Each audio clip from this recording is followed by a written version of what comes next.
నమస్కారం కే న్యూస్ కి స్వాగతం. హెడ్లైన్ చూద్దాం. టీటీడీ చైర్మన్ పదవిపై కసరత్తు, సీనియర్ కి అవకాశం ఇవ్వాలని చంద్రబాబు నిర్ణయం.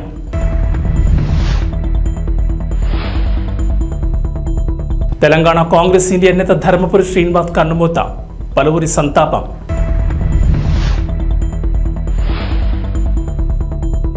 వైసీపీకి నటుడు అలీ రాజీనామా, ఇకపై రాజకీయాలకు దూరంగా ఉంటానని ప్రకటన.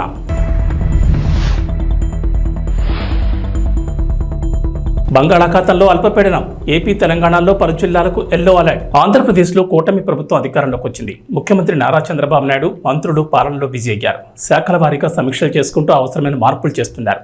కొత్త ప్రభుత్వం అధికారంలోకి రావడంతో నామినేటెడ్ పోస్టులపై తెలుగు తమ్ముళ్లు, జన సైనికులు, బీజేపీ నేతలు ఆశలు పెట్టుకున్నారు. అయితే త్వరలోనే నామినేటెడ్ పోస్టులు భర్తీ చేస్తామని స్వయంగా చంద్రబాబు, టీడీపీ నేతలు, కార్యకర్తల సమావేశంలో క్లారిటీ ఇచ్చారు. పార్టీ కోసం కష్టపడిన వారికే పదవులు ఇస్తామని ఇప్పటికే కసరత్తు చేస్తున్నట్లు తెలుస్తోంది. ఇదిలా ఉంటే టీటీడీ చైర్మన్ పదవిపై మరోసారి చర్చ మొదలైంది. ఈసారి టీడీపీ సీనియర్ నేత, చంద్రబాబు స్నేహితుడిగా పేరున్న నేతకిస్తారని చర్చ మొదలైంది. టీటీడీ చైర్మన్ పదవిపై దాదాపుగా క్లారిటీ వచ్చేసిందని పార్టీ సీనియర్ నేత అశోక్ గజపతిరాజుకు ఖాయమని సోషల్ మీడియాలో చర్చ జరుగుతోంది.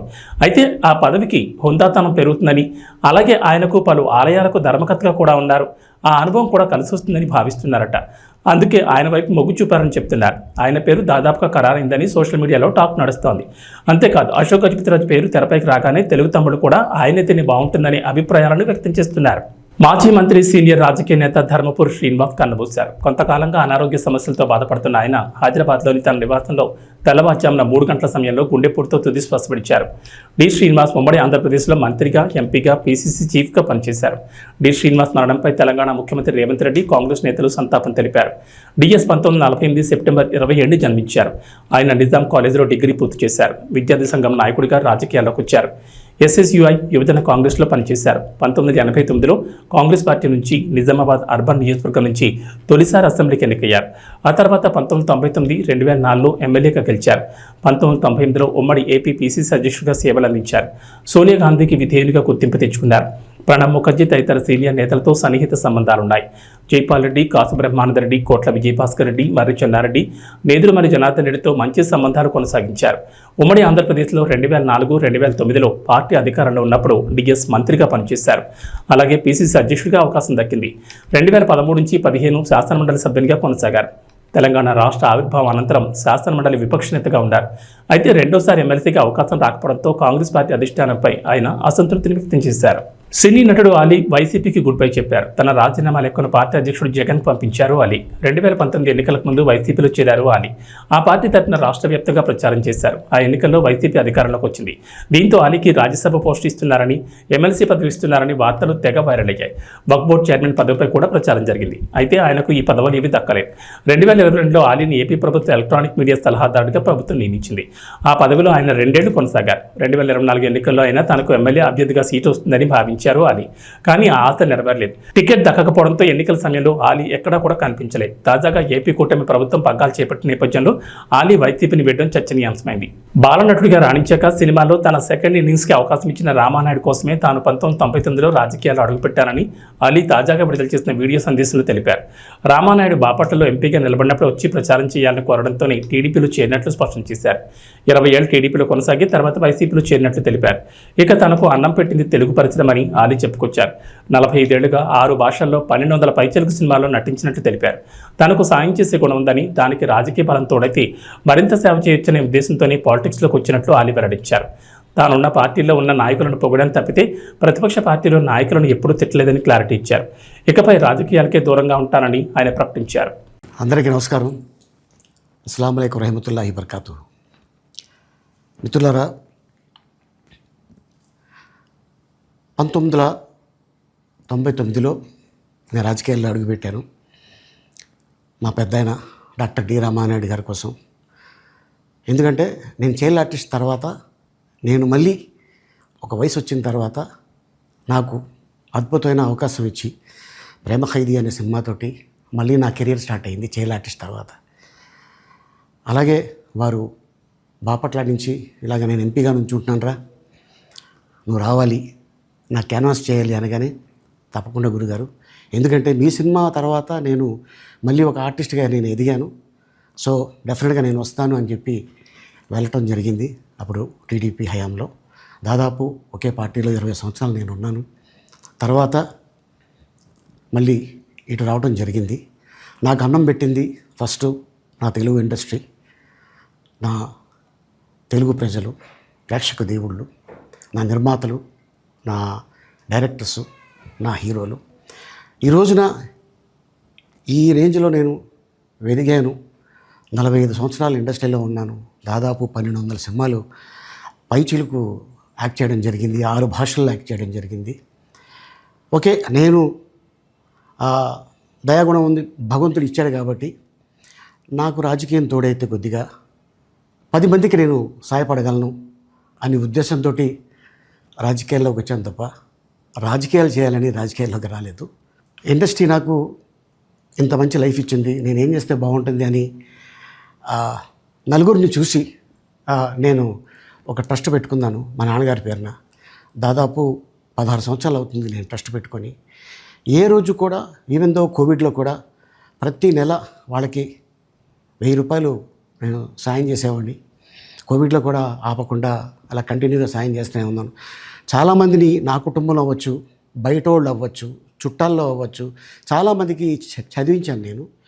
అండ్ అలాగే మా తల్లిదండ్రులు నాకు ఇచ్చిన ఒక గుణం అది అందరితో పంచుకోవాలని చెప్పి ఉద్దేశంతో నేను ట్రస్ట్ కూడా పెట్టుకున్నాను. నా ఇన్కంలో దాదాపు 20% నేను ట్రస్ట్కి ఇవ్వటం జరుగుతుంది.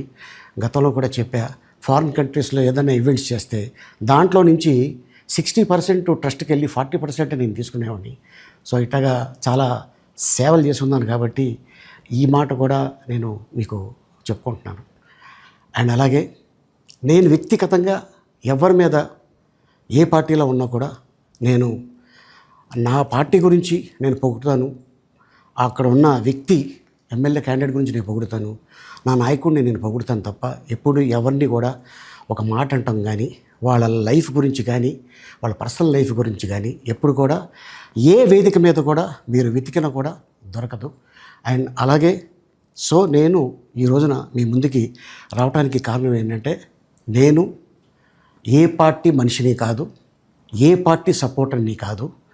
ఐఎమ్ జస్ట్ కామన్ మ్యాన్గానే ఉండి ఇక నా సినిమాలు, నా షూటింగ్లు నేను చేసుకుందామని చెప్పేసి అనుకుంటున్నాను. That's it. ఈ మాట చెప్పడానికే నేను మీ ముందుకు వచ్చాను. సో నేను ప్రతి 5 సంవత్సరాలకు ఒకసారి ఎలక్షన్లో మీరు వెళ్ళి ఎలా ఓటేస్తారో నేను కూడా ఒక కామన్ మ్యాన్గా వెళ్ళి ఓటేసి వస్తాను. సో రాజకీయాలకి స్వస్తి, గుడ్ బై, థ్యాంక్ యూ. ఆంధ్రప్రదేశ్లో ఏర్పాటైన కొత్త ప్రభుత్వం ఎన్నికల హామీలను నెరవేర్చే పనిలో ఉంది. ముఖ్యమంత్రిగా బాధ్యతలు చేపట్టిన నారా చంద్రబాబు నాయుడు హామీలకు సంబంధించి మొత్తం 5 సంతకాలు చేశారు. Mega DSC, land titling act రద్దు, పింఛన్ల పెంపు, అన్నా క్యాంటీన్ల ఏర్పాటు, నైపుణ్య గణన ఫైల్స్పై సంతకాలు చేశారు. అయితే ఇచ్చిన మాట ప్రకారం రాష్ట్ర వ్యాప్తంగా నైపుణ్య గణన చేపట్టేందుకు సిద్ధమైంది. రాష్ట్ర వ్యాప్తంగా ఇంటింటికి వెళ్లి నైపుణ్య గణన చేసేందుకు కసరత్తు చేస్తోంది ప్రభుత్వం. దేశంలోనే తొలిసారి ఆంధ్రప్రదేశ్లో నైపుణ్య గణన చేపడుతున్నారు. ఈ ప్రక్రియలో భాగంగా నిరుద్యోగులు ఏం చదువుకున్నారు, ఏ పని చేస్తున్నారు, వారి నైపుణ్యాలేంటి వంటి వివరాలు నమోదు చేస్తారు. ఒకవేళ ఎవరైనా తక్కువ ఆదాయం పొందుతుంటే వారి ఆదాయాన్ని పెంచే దిశగా అవసరమైన శిక్షణ ఇస్తారు. ఈ నైపుణ్య గణనను గ్రామ, వార్డు సచివాలయాల ఉద్యోగుల ద్వారా చేయించిపోతున్నారు. అలాగే ఈ సర్వేను ఆన్లైన్లో చేయాలని ప్రభుత్వం ఆలోచన చేస్తోంది. స్కిల్ సెన్సెస్ ద్వారా సేకరించిన వివరాలను ఆధార్తో అనుసంధానం చేస్తారు. ఈ నైపుణ్య గణన కోసం ఒక ప్రత్యేక యాప్ రూపొందించాలని భావిస్తున్నారు. ఆంధ్రప్రదేశ్ తెలుగుదేశం పార్టీ అధ్యక్షుడిగా గాజువాక ఎమ్మెల్యే పల్లా శ్రీనివాసరావు బాధ్యతలు స్వీకరించారు. మంగళవారం పార్టీ కార్యాలయంలో కార్యక్రమం జరగా ఆయనకు పార్టీ నేతలు, కార్యకర్తలు అభినందనలు తెలిపారు. విద్యాశాఖ మంత్రి, టీడీపీ జాతీయ ప్రధాన కార్యదర్శి లోకేష్ పల్లాను పార్టీ అధ్యక్ష స్థానంలో కూర్చోబెట్టారు. పార్టీ బాధ్యతలు స్వీకరించిన పల్లా శ్రీనివాస్ తెలుగు తమ్ముళ్లకు శుభవార్త చెప్పారు. టీడీపీ కార్యకర్తలపై గత వైఎస్ఆర్సీపీ ప్రభుత్వం పెట్టిన అక్రమ కేసుల్ని 3 నెలల్లో తొలగించేందుకు కృషి చేస్తారని హామీ ఇచ్చారు. అలాగే కోర్టుల పరిధిలో ఉన్న రాజకీయ ప్రేరిత కేసుల్ని ఏడాదిలోగా తొలగించేలా చూస్తారన్నారు. తెలుగుదేశం పార్టీకి, ప్రభుత్వానికి సంధానకర్తగా వ్యవహరిస్తూ కార్యకర్తల సంక్షేమ లక్ష్యంగా పనిచేస్తారన్నారు. ఏ సమస్య వచ్చినా పార్టీ కార్యాలయానికి రావాలని నేతలు, కార్యకర్తలకు సూచించారు. ఆంధ్రప్రదేశ్ ముఖ్యమంత్రి నారా చంద్రబాబు నాయుడు ఎప్పుడు సీరియస్గా కనిపిస్తూ ఉంటారు. ఆయన నవ్వే సందర్భాలు తక్కువగానే ఉంటాయి. అలాంటిది చంద్రబాబు పడిపడి నవ్వారు. ఓ వీడియోను చూసి నవ్వును ఆపుకోలేకపోయారు. ఈ వీడియో సోషల్ మీడియాలో వైరల్ అవుతోంది. అబ్బా, చంద్రబాబు ఎన్నాళ్ళకు నవ్వారు అంటూ తెలుగు తమ్ముడు చర్చించుకున్నారు. సీఎం చంద్రబాబు పోలవరం ప్రాజెక్టుపై శ్వేతపత్రం విడుదల చేసిన సంగతి తెలిసిందే. ఈ క్రమంలో కొన్ని వీడియోలను ప్రదర్శించారు.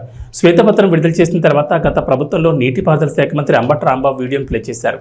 ఆ వీడియోను చూసి చంద్రబాబు నవ్వు ఆపుకోలేకపోయారు. ఆ వీడియోలో పోలవరం ప్రాజెక్ట్ అనేది వెరీ కాంప్లికేటెడ్, అంత తేలిగ్గా అర్థం కాదు. ఏంటి అర్థం కాదని చెప్తున్నానంటే, అవును, నాకు అర్థం కాలేదు కాబట్టి చెప్తున్నాను. నేను అనేకసార్లు ప్రాజెక్ట్ విజిట్ చేసి స్టడీ చేసి అనేక మంది సలహాదారులతో మాట్లాడిన తర్వాత ఇది ఇప్పట్లో అయ్యే ప్రాజెక్ట్ కాదని నేను నిర్ణయం తీసుకున్నాను. ఈ మాట చెప్పిన మొదటి వ్యక్తి నేనే అన్నారు అంబటి రాంబాబు. అంబటి రాంబాబు వీడియోని చూసి చంద్రబాబు పడిపడి నవ్వేశారు, పగలబడి నవ్వారు. ఆ పక్కనున్న మంత్రులు కూడా నవ్వుకున్నారు. పోలవరం ప్రాజెక్ట్ అంటే ఎంత హాస్యమైందో చూడండి అన్నారు సీఎం. సరే, వీళ్ళ ప్రకటనలు అది వినాల్సిన పిల్లలు కూడా మీరు చాలాసార్లు విన్నారు. ఏంటి ఏనండి సరిపోతుంది. ప్రాజెక్టు పనులు మొదలైపోయాయి. ప్రాజెక్టు 2021 జూన్ నాటికి కంప్లీట్ చేస్తాము, నీళ్ళు ఇస్తామని కూడా ఖచ్చితంగా చెప్తాము. ప్రాజెక్టు మంచి స్పీడ్లో జరుగుతూ ఉంది.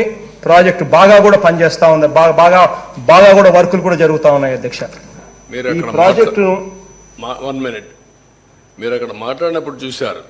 2021లో మాట్లాడుతున్నాడు. 2021 అసెంబ్లీలో ప్రాజెక్ట్ స్పీడ్గా జరుగుతుంటాడు. అప్పుడు మునిగిపోయింది. వీళ్ళని ఏం చేయాలంటే వీళ్ళు ముఖ్యమంత్రులుగా పెట్టుకోవడం అనేది మన దౌర్భాగ్యమే కదా. ఇదే అతను మాట్లాడే మాటలు. నెక్స్ట్, ఖరీఫ్ 2022 నాటికి నీళ్ళు ఇచ్చే పరిస్థితి తీసుకొని వస్తానని కూడా ఖచ్చితంగా కూడా చెప్తా ఉన్నాను. ఆ అవరోధాలన్నీ కూడా అధిగమించి ఈ ప్రాజెక్టును 2023 ఖరీఫ్కు కల్లా ఈ ప్రాజెక్టు పూర్తి చేస్తామని చెప్పి చెప్తా ఉన్నాం. సో ఇవన్నీ కూడా అధిగమించి ఇప్పుడు దేవుని దయ వల్ల కొంచెం గాడిలో పడింది. 2025 ఖరీఫ్ కల్లా ఖచ్చితంగా గోదావరి పోలవరం ప్రాజెక్టు పూర్తి చేసి నీళ్లు కూడా పెట్టే పరిస్థితి వస్తుంది. జూలై ఆగస్టులో ఆ వరద 2025 జూలై ఆగస్టులో 41.15 మీటర్లలో నీళ్లు పెట్టే పరిస్థితి కూడా ఇది ఈ పోలవరం ప్రాజెక్ట్ అనేది వెరీ కాంప్లికేటెడ్, అంత తేలిగ్గా అర్థం కాదు. ఏంటి అంత అర్థం కాదని గట్టిగా చెబుతున్నారంటే నాకు అర్థం కాలేదు. కాబట్టి నేను అనేక సార్లు విజిట్ చేసి స్టడీ చేసి అనేక మంది అడ్వైజర్తో మాట్లాడిన తర్వాత నేను నిర్ణయం తీసుకున్నా, ఇది ఇప్పుడు పూర్తయ్యేది కాదు అని చెప్పిన మొదటి వ్యక్తిని నేను. విన్నారు కదా ఎంత హాస్యం అయిపోయిందో. తెలంగాణ రాజకీయాల్లో ఆసక్తికర పరిణామాలు చోటు చేసుకుంటున్నాయి. బీఆర్ఎస్ పార్టీకి వరుసగా సాకులు తగులుతున్నాయి. ఒక్కొక్కరిగా బీఆర్ఎస్ ఎమ్మెల్యేలు కాంగ్రెస్ కూటికి చేరుకుంటున్నారు. మొన్న పోచారం, నిన్న సంజయ్ కుమార్, ఈరోజు కాళీ యాదయ్య కాంగ్రెస్ కండువా కప్పుకోగా ఈ పరిణామాలపై బీఆర్ఎస్ అధినేత మాజీ సీఎం కేసీఆర్ ఆసక్తికర వ్యాఖ్యలు చేశారు. బీఆర్ఎస్ పార్టీని వీడి దొంగలతో కలిసే వాళ్ల గురించి బాధ లేదని కేసీఆర్ అభిప్రాయపడ్డారు. తెలంగాణ రాష్ట్రాన్ని సాధించిన తమకు ఇది ఒక లెక్కన అన్నారు. కోరుట్ల, జగిత్యాల నియోజకవర్గాల నుంచి వందలాదిగా తరలివచ్చిన కార్యకర్తలు, నేతలతో కేసీఆర్ సమావేశమయ్యారు. ఈ సందర్భంగా మాట్లాడిన కేసీఆర్, పార్టీయే నాయకులను తయారు చేస్తుంది తప్ప నాయకులు పార్టీని ప్రభావితం చేయలేరని కేసీఆర్ అభిప్రాయపడ్డారు. అప్పుడైనా ఇప్పుడైనా నాయకులను తయారు చేసుకుంది పార్టీని అని, మెరికల్ లాంటి యువ నేతలను పార్టీ సృష్టిస్తుందని తెలిపారు. రెట్టించిన ఉత్సాహంతో ప్రజల ఆకాంక్షలకు అనుగుణంగా పనిచేద్దామని కార్యకర్తలకు సూచించారు.